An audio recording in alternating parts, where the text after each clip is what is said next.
ام حسبتم ان تدخلوا الجنہ، کہا تم سمجھتے ہو کہ جنت میں یوں ہی چلے جائیں گے؟ تم سے قبل جو لوگ تھے انہیں جھنجھوڑ کے رکھ دیا گیا، یہاں تک کہ وقت کا جو نبی تھا وہ بھی پکار اٹھا مالک تیری مدد کب آئے گی؟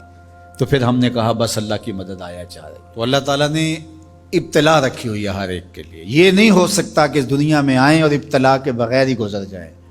کوئی آدمی ایسے ہی گزر جائے، ایسے نہیں ہو سکتا، ابتلا سے اس کو گزرنا پڑے گا جیسے بھی گزرے۔ اللہ مال دے کے بھی آزماتا ہے اور غربت دے کے بھی آزماتا ہے، یہ دونوں آزمائشیں ہیں اس کی۔ کبھی صحت دے کے آزماتا ہے، کبھی بیماری دے کے آزماتا ہے، کبھی فراغت دے کے آزماتا ہے، کبھی مصروفیت سے آزماتا ہے، کبھی بھوک سے آزماتا ہے، کبھی انواع و اقسام کے کھانے فراواں دے دیتا ہے، اب آزمائش ہوتی ہے۔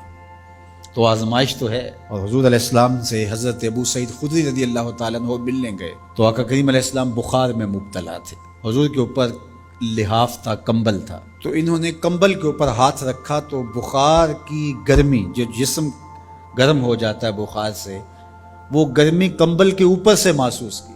تو حضرت ابو سعید نے عرض کی یا رسول اللہ یہ کیا؟ فرمایا ہم کو تکلیفیں دوہری ملتی ہیں، اجر بھی دوہرا ملتا ہے۔ سب سے زیادہ تکلیفیں انبیاء کو آئی، سب سے زیادہ تکلیفیں نبیوں کو پہنچی ہیں، پھر جو نبیوں کے خاص لوگ متبعین خاص، ان کی عادات کو اختیار کرنے والے۔ امام فخر الدین رازی نے تفسیر کبیر میں لکھا ہے کہ مکے سے لے کر طائف تک 70 ایسے نبیوں کی قبریں ہیں جن کی وفات صرف بھوک اور پیاس کی وجہ سے ہوئی ہے۔ حضرت خباب بن ارت رضی اللہ تعالی عنہ حضور کی خدمت میں حاضر ہوئے، حضور کعبۃ اللہ کی دیوار کے ساتھ بیٹھے ہوئے تھے، کافروں نے اتنے دکھ دیے، اتنی تکلیفیں دی کہ یہ تھوڑے سے پریشان ہو گئے۔ تو آقا کریم نے فرمایا خباب بس گھبرا گئے ہو؟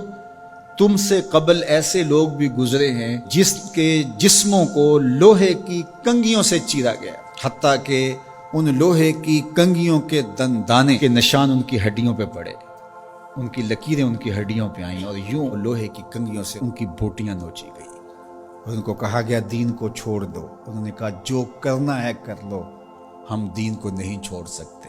حضرت زکریا کے سر پیارا رکھ کے پاؤں تک چیر دیا گیا، لیکن پڑھو ان کی سیرت، ان کی زبان سے اف بھی نہیں نکلی، زخم پہ زخم کھا کے جی، خون جگر کے گھونٹ پی، آہ نہ کر لبوں کو سی، یہ عشق ہے دل لگی نہیں۔ تو خوشی ملے تو تب بھی اور غم ملے تو تب بھی، جو دائرے میں رہتے ہیں وہی کامیاب اور بامراد ہیں۔ ظفر اسے آدمی نہ جانیے چاہے جتنا بھی ہو صاحب فہم و ذکا، ظفر اسے آدمی نہ جانیے چاہے جتنا بھی ہو صاحب فہم و ذکا، جسے عیش میں یاد خدا نہ رہی، جسے تیش میں خوف خدا نہ رہا۔ عیش کی زندگی ہو یا تیش کی زندگی ہو، خوشی کا موقع ہو یا مرحلہ غم ہو، امتحان میں یہ دیکھا جاتا ہے کہ کون سرخرو اور کامیاب ہوتا ہے۔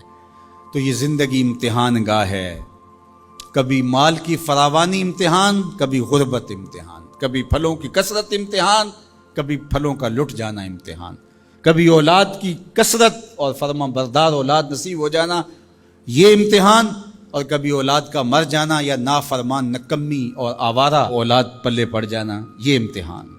یہ امتحان زندگی، کبھی دولت ہی دولت انبار لگ جاتے ہیں، اور کبھی دو لقموں کے لیے بندہ ترستا ہے، یہ بھی امتحان۔ کبھی ماں باپ ہیں، بہن بھائی ہیں، رشتہ دار ہیں، ان کے سایہ عاطفت میں زندگی گزرتی ہے، اور کبھی کندھوں پہ اٹھا کے باپ کو بھی قبر میں اتار چکے ہوتے ہیں، ماں کو بھی لاحد میں اتار چکے ہوتے ہیں، کوئی کندھا بھی نہیں ہوتا جس پہ سر رکھ کے آنسو ہی بہا لیں۔ وہ لمحے بھی ہوتے ہیں، وہ گھڑیاں بھی ہوتی ہیں، وہ بھی گھڑیاں ہوتی ہیں۔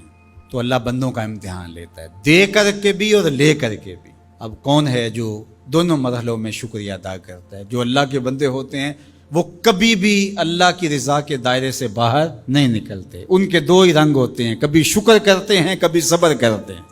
نہ ملے تو صبر کرتے ہیں، مل جائے تو شکر کرتے ہیں، اور پھر ان کے پاس فراوانی ہو تو اپنے اطراف میں رشتہ داروں کو، اعزاء کو، اقربا کو، گلی محلے کے لوگوں کو، جو ایسے حالات کے اندر جس کے پاس فراوانی ہے وہ اپنا مال لوگوں کی ضرورت کے لیے نہیں نکالتا، وہ ناکام ہے امتحان میں۔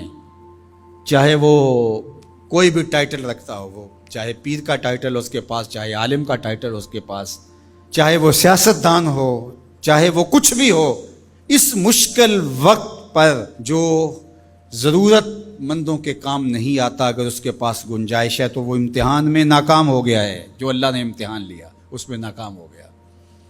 اور دوسرا جو مصیبت میں پھنس گیا وہ اپنی سفید پوشی کا آخری حد تک بھرم نہ ٹوٹنے دے۔ تو میں اور آپ لمحہ لمحہ امتحان گاہ میں کھڑے ہیں۔ میں ممبر پہ بیٹھا ہوں تو میں بھی امتحان میں ہوں، آپ یہاں بیٹھے ہیں آپ بھی امتحان میں ہیں، فیکٹری کے مالک بن کے سیٹ پہ بیٹھے ہیں آپ بھی امتحان میں ہیں، اقتدار کی مسند پر بیٹھنے والے سب سے بڑے امتحان میں ہیں، کیونکہ سب سے زیادہ تو ان سے پوچھا جائے گا نا۔ اللہ تعالی ہمیں اس امتحان میں کامیابی دے، اور اللہ تعالیٰ اس وقت ملک کے جو حالات ہیں اپنے کرم سے ان کو درست فرما دے۔